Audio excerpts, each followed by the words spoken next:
क़यामत का दिन आएगा तो उस वक्त अल्लाह जब सबको फिर से उठाएंगे तो कहा जाएगा कि अपनी कब्रों से उठो, तो हम हिंदुओं का क्या होगा, क्योंकि हमारी तो कोई कब्र नहीं होती। भाई साहब का सवाल है तो वो कहते हैं कि क़यामत के दिन जब अल्लाह ताला वापस से हमें दूसरी जिंदगी देंगे तो कहेंगे अपने कब्रों से उठो। हिंदू भाई साहब पूछे कि हिंदू लोग तो कब्र में दफनाए नहीं जाते, हिंदू बच्चे दफनाए जाते ना। हिंदू बच्चे, हिंदू मजहब में छोटा बच्चा है उसको जलाया नहीं जाता, उसको दफनाया जाता है।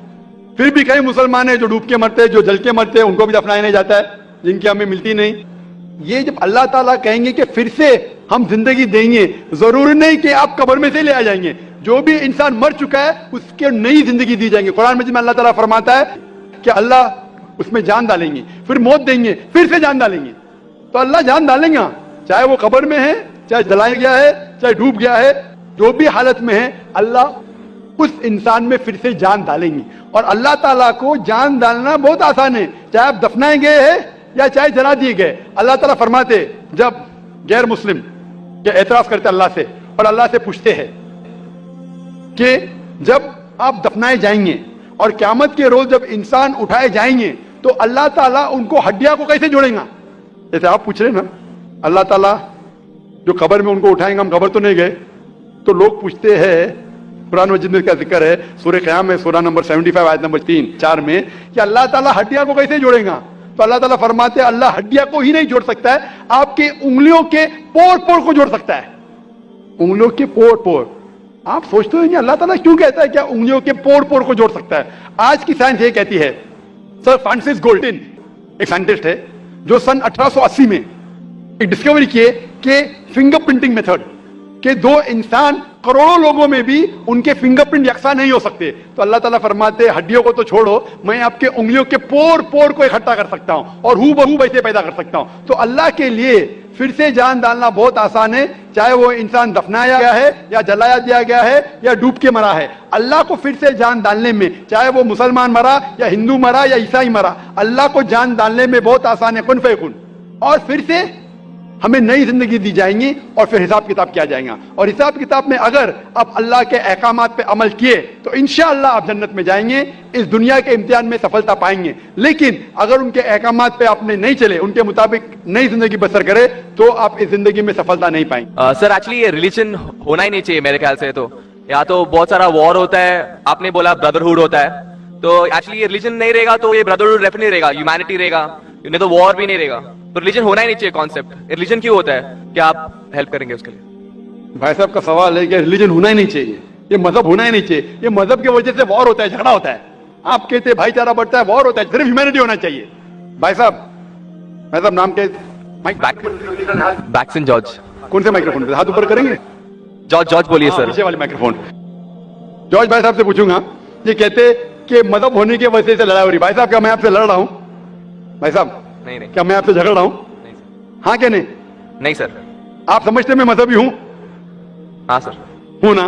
तो मैं क्या आपसे लड़ रहा हूं? जो सही मजहब को जानता है, सच्चा मुसलमान है, वो आम तौर पे झगड़ा नहीं करेगा, क्योंकि कुरान मजीद की आयत है सूरह माइदा की सूरह नंबर 5 आयत नंबर 32 में लिखा है कि अगर कोई भी मुसलमान, चाहे मुस्लिम हो या गैर मुस्लिम हो, अगर किसी का कत्ल करता है, चाहे मुस्लिम या गैर मुस्लिम का, बिना कोई वजह के, कत्ल के बदले कत्ल, या अगर उसने इस जमीन पे if he has caused corruption in the land, इन दो वजह के अलावा अगर कोई इंसान दूसरे इंसान का कत्ल करता है, गोया के ऐसे है कि सारे इंसानियत का कत्ल कर रहा है।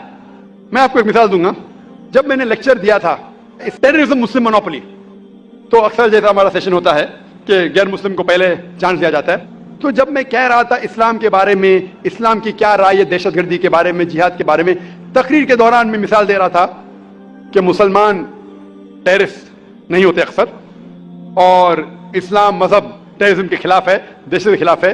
सवाल जवाब के मौके पे एक हिंदू ने मुझसे सवाल पूछा कि जाकिर भाई, जो गुजरात में हुआ, जो मुसलमानों के साथ जो गलत हुआ, जो मुसलमान औरत के साथ बलात्कार हुआ, अगर मैं होता तो मैं भी हिंदुओं को यहां चुन चुन के मारता था। तो जो मुसलमान हिंदू को, अगर ट्रेन ब्लास्ट में कोई हिंदू मरा और मुसलमान ने किया तो मेरे नजदीक सही है। ये हिंदू मुझसे कह रहा है कि मेरा जज्बा भी, अगर कोई मेरी बहन का बलात्कार करे तो मेरा जज्बा भी जागेगा और मैं बंबई में हिंदू का कत्ल करूंगा, कौन कह रहा है? हिंदू मुझसे कह रहा है। तो मैं उसको जवाब देता हूं, भाई साहब आप बिल्कुल सही कहते हैं, आम इंसान यही सोचेगा, आम इंसान यही सोचेगा, और आप आम इंसान जैसे सोच रहे, और सब पब्लिक में तालियां बज रही थी।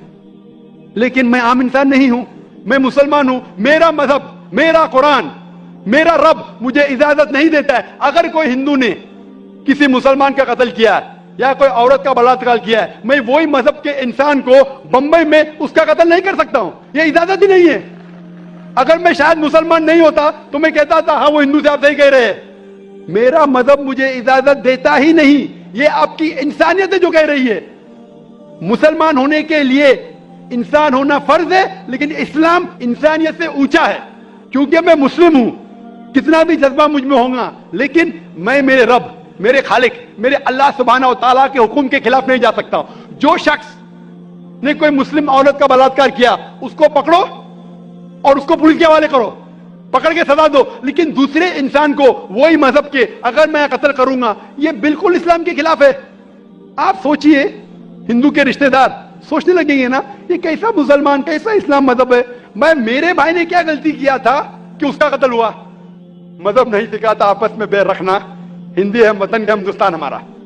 आप जो कह रहे इंसानियत का सबक जो कह रहे हैं आप, इंसानियत अच्छी चीज है, लेकिन इस्लाम इंसानियत से ऊपर है, इस्लाम इंसानियत से और ऊंचा है। और जब आप मजहब सीखेंगे तो कई चीज जो इंसान जज्बे से करता है जो गलत है, अगर आप सच्चे मजहबी है तो ये गलत नहीं कहेंगे, ये गलत काम कभी भी नहीं कहेंगे। जो लोग मजहब के नाम पे गलत काम करते हैं उनको दोषी ठहराइए, मैं आपके साथ हूं, लेकिन कहना कि मजहब के वजह से ये दंगे फसाद होते हैं और जंग होती है, बिल्कुल गलत। मैं पूछना चाहता हूं, आप हिस्ट्री में पढ़िए, हिस्ट्री में पढ़िए, अशोका ने जब लाखों लोग का कत्ल किया, कौन से मजहब का था वो? कौन से मजहब का था? उसका मजहब ही नहीं था। जितने लोग अक्सर कत्ल करते वो नाम के लिए होंगे, क्रिश्चियन या बुद्धिस्ट या कोई मुस्लिम होगा, लेकिन वो मजहब को फॉलो ही नहीं करते। आप तारीख में देखिए, आप तारीख अगर देखेंगे, मैं पूछना चाहता हूं कि जितने कत्ल आज हो रहे हैं, जितने कत्ल आप देखते हैं कि ये कत्ल क्यों हो रहे? अमेरिका अफगानिस्तान पर हमला क्यों किया? क्यों किया? मजहब के लिए। क्यों किया? दुनिया जानती है, ओपन सीक्रेट, तेल के लिए। इराक में घुसी क्यों? मजहब के लिए। करोड़ों का कत्ल किया, क्यों किया? मजहब के लिए। मजहब के नाम पे मुसलमानों को बदनाम किया जा रहा है। ये मजहब ही है। अगर सच्चा मजहब है, सही मजहब है, तो कभी भी नहीं सिखाता कि इंसानों में झगड़ा करना। अगर वो कुछ गलत काम कर रहा है, अगर गलत काम कर रहा है, जो शख्स गलती कर रहा है उसे पकड़ो, उसको सजा दो, मैं बिल्कुल उनके साथ हूं। लेकिन आम इंसानों में झगड़ा करना, फसाद पैदा करना इस्लाम कभी भी नहीं सिखाता। ये इस्लामी मजहब है। इसीलिए इस कॉन्फ्रेंस का उन्वान है Islam the solution to humanity, इस्लाम इंसानियत का हल। तो जो भी मुश्किलात इंसानियत में हैं आज की तारीख में, इसका हल सिर्फ इस्लाम में ही मिलेगा। अब मुझे बताओ, कुरान की कौन सी आयत कहती है कि बिना वजह किसी इंसान का कत्ल करना चाहिए? आप कुरान का हवाला दो, मैं आपकी बात को मान लूंगा। आप सिर्फ मीडिया के जरिए जो मीडिया गलतफहमी फैला रही है इस्लाम के खिलाफ, उसकी बुनियाद पे कहने लगेंगे कि मजहब के वजह से ये दंगे फसाद होते हैं या मजहब की वजह से लोग कत्ल करें एक दूसरे का। ये बिल्कुल बेबुनियाद है। मैं पूछूंगा, कुल हाथु बुरहानुकुम इन कुंतुम सादिकीन, आप अपना सबूत पेश करो अगर आप सच्चे हो।